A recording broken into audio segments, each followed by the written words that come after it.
Hi guys, it's me, Susan.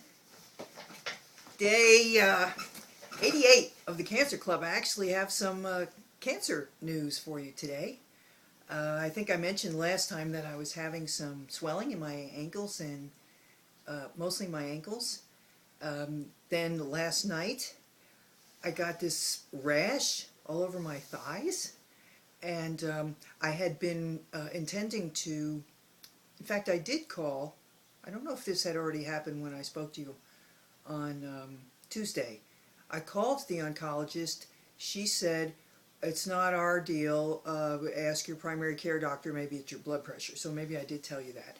But after reading on the internet, on WebMD, which I have a lot of confidence in, um, they said that post radiation side effects, especially specifically to me, post pelvic radiation side effects can be, or after effects, can include something called lymphedema, which is basically a kind of clogging up of the lymph nodes, and it can lead to swelling, and it's actually can lead to a very serious, debilitating condition, which can affect mobility and longevity and overall health.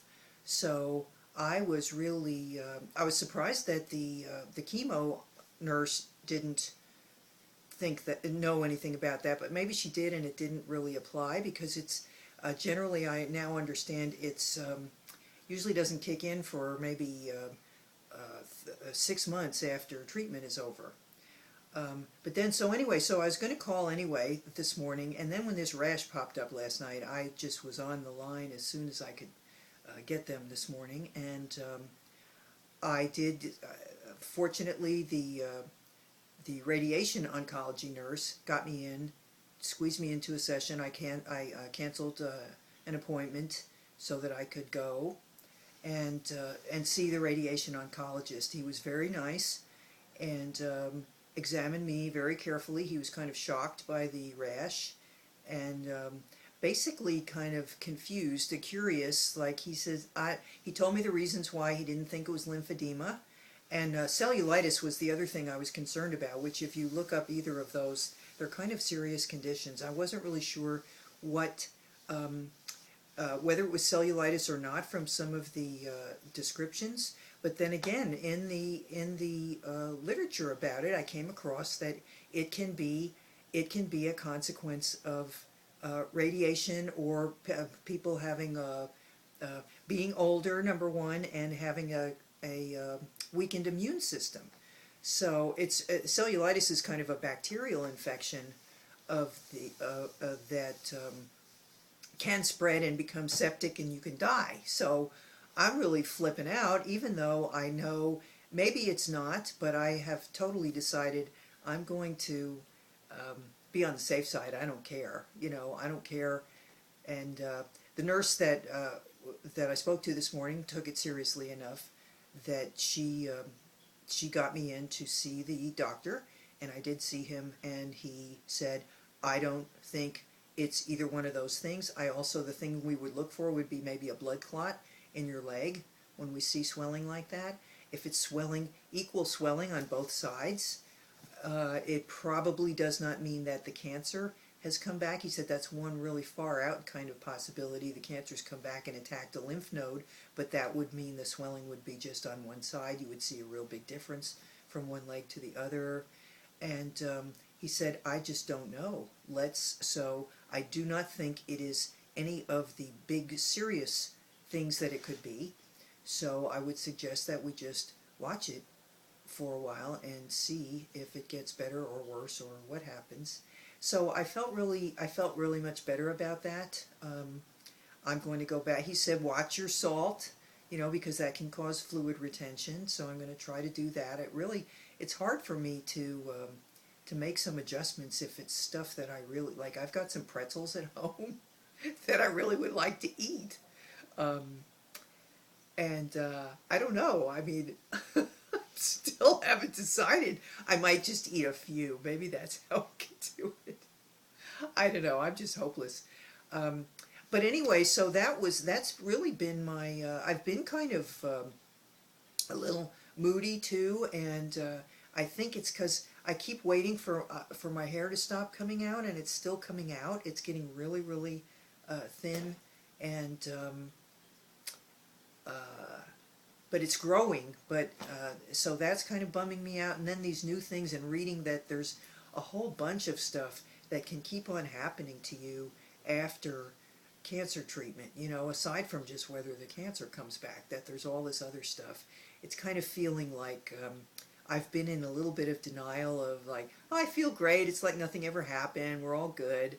And it's not that it's bad, there's nothing bad, it's just maybe a little more, it's going to affect my life maybe a little bit more than I've been hoping in the last few weeks since the treatment ended. But that's okay. I mean, I still do really feel like whatever feelings I have are just, it's part of being alive. I really, actually, I kind of enjoy it. I mean, it's like, it's hard to imagine enjoying being scared or enjoying being anxious. I feel a little overwhelmed.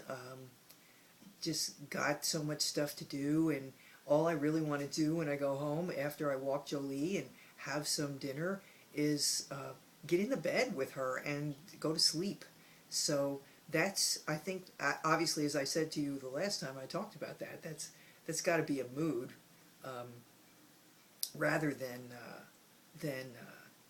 but now I don't know, maybe it's not a mood because I've got the blood pressure thing going on, although I've been taking that frequently, and that's you know, it's still slightly higher, but that's not something that's never occurred before. The bottom number is still under 80, which is good. The top number is over 120, but it's not as dramatic as it was. And I had that funny thing happen where, I think I told you this, I played the banjo. I don't know if I told you this or not. I did an experiment where I took my blood pressure and then played the banjo for 30 minutes, and then afterwards it had dropped dramatically. It was really kind of fascinating. And then just today I subscribe to a service that sends me psychological articles and stuff, or at least links to articles that are about psychology, and two of them were about the power of music to heal, and specifically music therapy being used in treatment of adolescent cancer patients, and how the kids, that they got them involved in actually writing and performing music, and how much better their adjustment was after a period of time than kids who were not exposed to that kind of treatment. So music therapy, that's a new thing that I'm finding very fascinating and interesting. So anyway, that, you know, I mean, I don't know, I just like feeling stuff. I don't know, it's kind of okay. It's just dealing and just going forward with whatever happens. It just feels like being alive to me, and certainly that's preferable to the alternative. So maybe if you find yourself feeling bad or upset about something, that at least that thought can occur to you that you're feeling. You can't just choose to feel good stuff and ignore the bad stuff. And if it wasn't for the bad, you wouldn't appreciate the good. If it wasn't for the light, if it wasn't for the dark, we couldn't really enjoy the light as much. You know, I don't know, but it's like even the moods just feel like, okay, I can feel that way. It's okay, and I'll feel, you know, back to that chutes and ladders kind of thing. I'm just really enjoying the ride. Okay, so that's all I got for today. It's great talking to you. I've been back on my track with my exercise, my upper body exercise, and continuing my walking. And I will keep you posted as things go on. And in the meantime, please remember to live well, laugh often, and love much. And I will see you soon on the Cancer Club. Bye now.